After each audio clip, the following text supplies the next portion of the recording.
Hello, and welcome to Good News That Actually Is, where 3 to 5 sets you free to thrive. 3 to 5 minute encouragements to help your joy by empowering your soul. I am your host, Tim Ashley.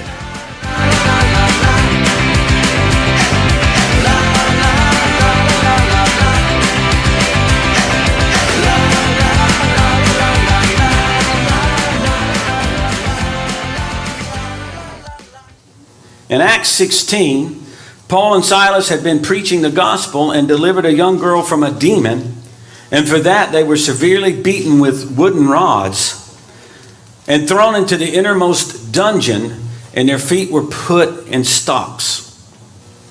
It was dark and it was damp. They were bleeding and in physical pain from that severe beating. But at midnight, what does midnight represent? Darkest hour of the night, when you're at your most tired state. Midnight. Vulnerable. Midnight. At midnight, a revelation was stirring in their hearts concerning who Jesus was to them and what he had promised regarding being persecuted and the reward that it brings to those who suffer it. Their view of Jesus in their moment of trial and hardship was not diminished. It was elevated. Hallelujah. How many times have I encountered people who in the midst of their trial and their tribulation are suffering from a diminished view of Jesus? Why would he? Why didn't he? He could have, but he didn't. Why not? And he's on trial. Yes. Yes. That's not an elevated view. No.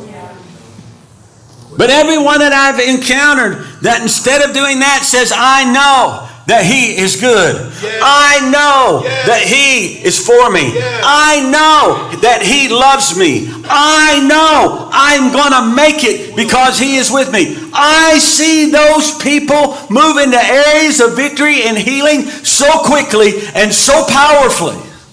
Yes. Hallelujah. Because their eyes are on him. Yes. And not all of this. Right.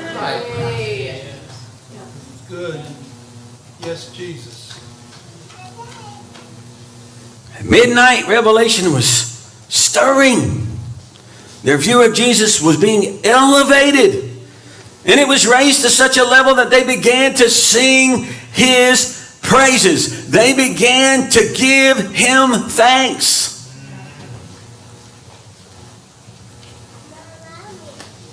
By the way, this story is not in the Bible so you can have some formula. This is not a formula. Well, if you'll just praise him. If you'll go to the program of praise. What happened with Jehoshaphat in the army is not a program.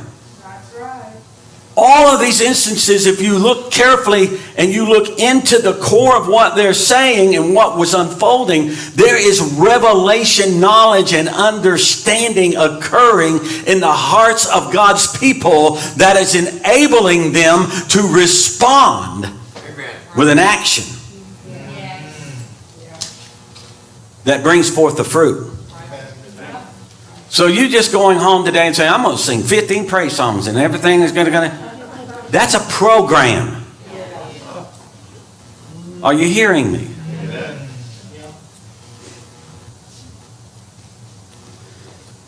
You see, for Paul and Silas, there was not a precedent for this thing that's happening. So it could not be an attempt to recreate something they learned at a conference. As they let their voices ring out in that dire situation, a massive earthquake shook the place and the prison doors flung open and all the prisoners' chains fell off. Hallelujah. Paul and Silas, however, did not rush out of their cell and were able to stop the jailer from killing himself. Because the truth was, if one prisoner were to escape, he'd be put to death anyway. So he was prepared to fall on his sword. As a result of their calm demeanor, made possible by the vision of Christ they possessed,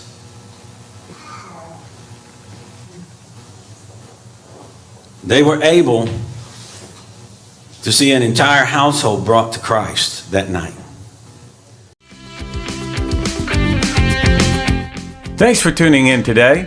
Never forget that you are loved by a faithful God whose obedient Son, Jesus Christ, willingly died on a cross so that you can live today and always from the abundance of His life in you. Please subscribe and share this with others so that they too can experience the 3 to 5 that sets you free to thrive.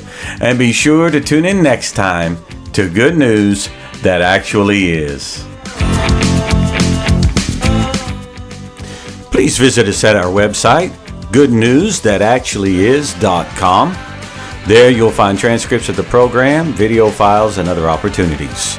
We look forward to visiting with you there and ask you to subscribe. Have a great day.